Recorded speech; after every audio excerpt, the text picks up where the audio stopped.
In the days when the judges ruled, there was a famine in the land, and a man of Bethlehem in Judah went to sojourn in the country of Moab, he and his wife and his 2 sons. The name of the man was Elimelech, and the name of his wife Naomi. And the names of his 2 sons were Mahlon and Chilion. They were Ephrathites from Bethlehem in Judah. They went into the country of Moab and remained there. But Elimelech, the husband of Naomi, died, and she was left with her 2 sons. These took Moabite wives. The name of the one was Orpah, and the name of the other Ruth. They lived there about 10 years, and both Mahlon and Chilion died, so that the woman was left without her 2 sons and her husband. Then she arose with her daughters-in-law to return from the country of Moab, for she had heard in the fields of Moab that the Lord had visited his people and given them food. So she set out from the place where she was with her 2 daughters-in-law, and they went on the way to return to the land of Judah. But Naomi said to her 2 daughters-in-law, "Go, return each of you to her mother's house. May the Lord deal kindly with you, as you have dealt with the dead and with me. The Lord grant that you may find rest, each of you in the house of her husband." Then she kissed them, and they lifted up their voices and wept. And they said to her, "No, we will return with you to your people." But Naomi said, "Turn back, my daughters. Why will you go with me? Have I yet sons in my womb, that they may become your husbands? Turn back, my daughters, go your way, for I am too old to have a husband. If I should say I have hope, even if I should have a husband this night and should bear sons, would you therefore wait till they were grown? Would you therefore refrain from marrying? No, my daughters, for it is exceedingly bitter to me for your sake that the hand of the Lord has gone out against me." Then they lifted up their voices and wept again. And Orpah kissed her mother-in-law, but Ruth clung to her. And she said, "See, your sister-in-law has gone back to her people and to her gods. Return after your sister-in-law."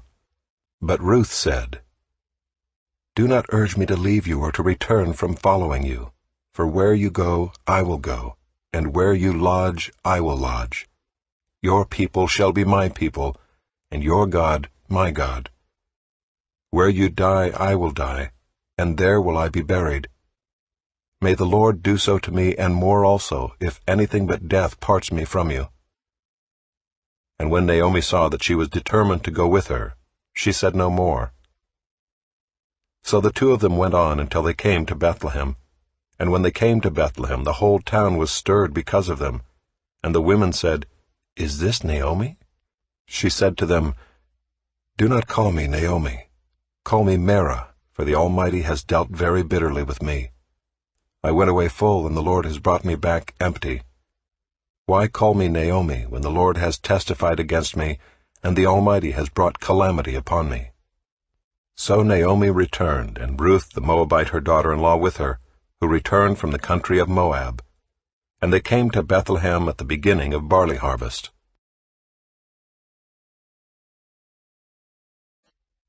Now Naomi had a relative of her husband's, a worthy man of the clan of Elimelech, whose name was Boaz.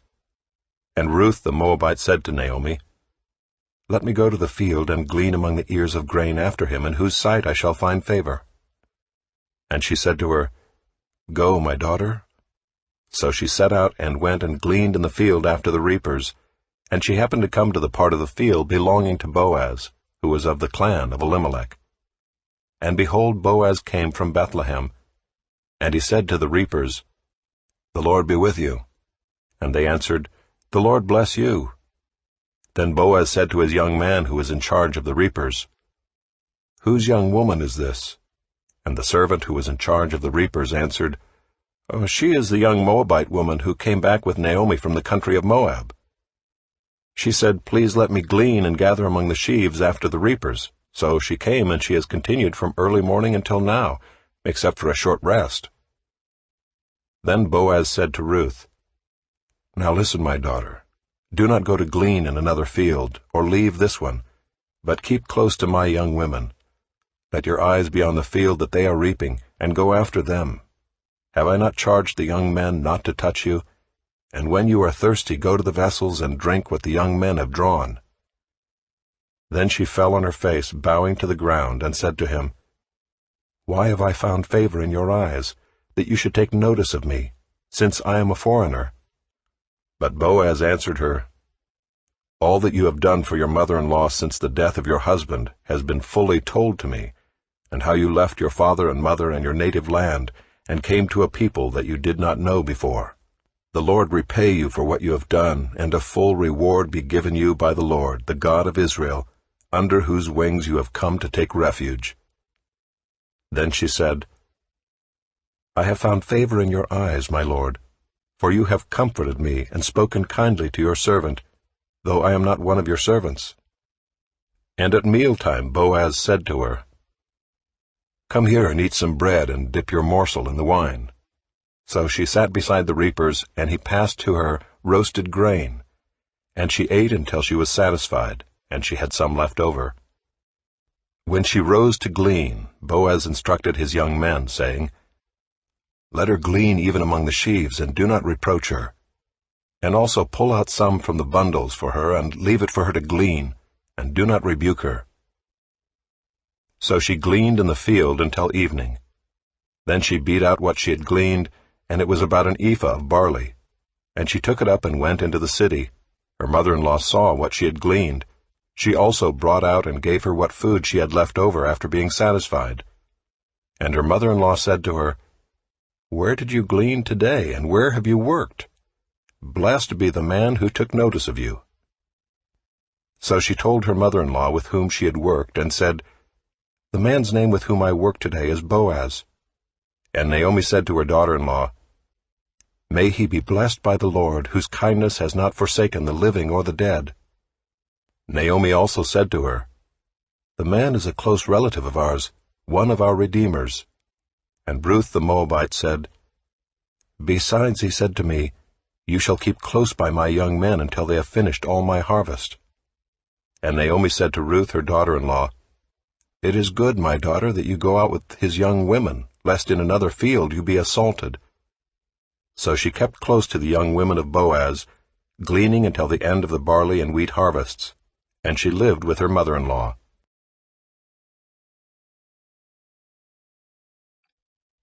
Then Naomi her mother-in-law said to her, "My daughter, should I not seek rest for you, that it may be well with you?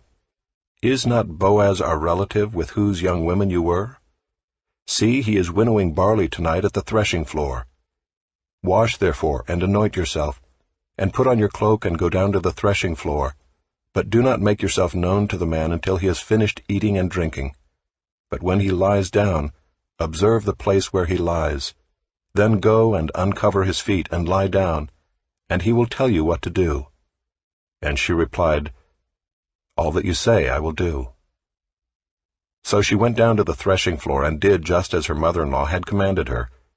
And when Boaz had eaten and drunk, and his heart was merry, he went to lie down at the end of the heap of grain. Then she came softly and uncovered his feet and lay down. At midnight the man was startled and turned over, and behold, a woman lay at his feet. He said, "Who are you?" And she answered, "I am Ruth, your servant. Spread your wings over your servant, for you are a redeemer." And he said, "May you be blessed by the Lord, my daughter.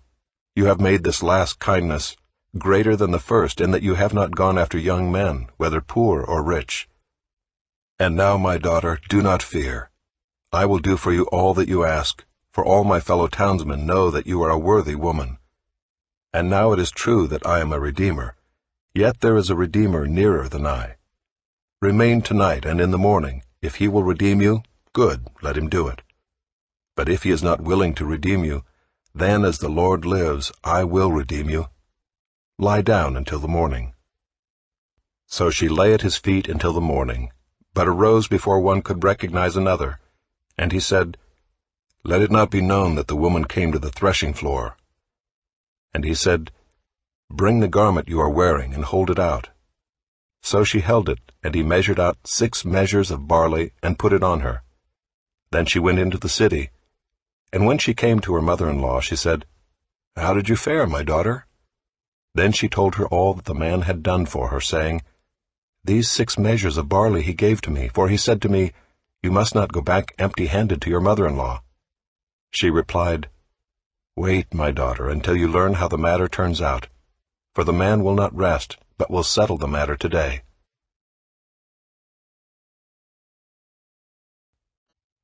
Now Boaz had gone up to the gate and sat down there, and behold, the Redeemer, of whom Boaz had spoken, came by.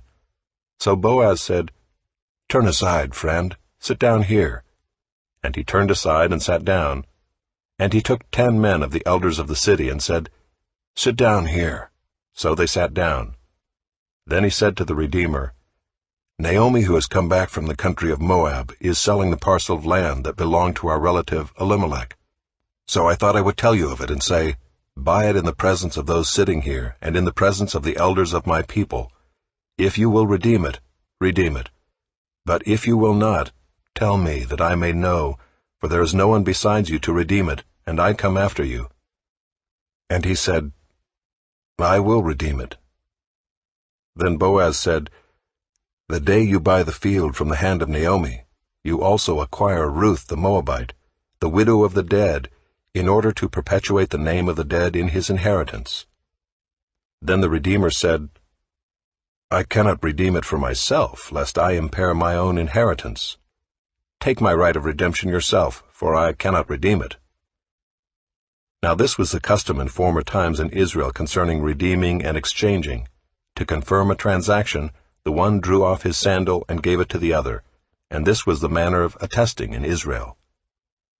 So when the Redeemer said to Boaz, "Buy it for yourself," he drew off his sandal.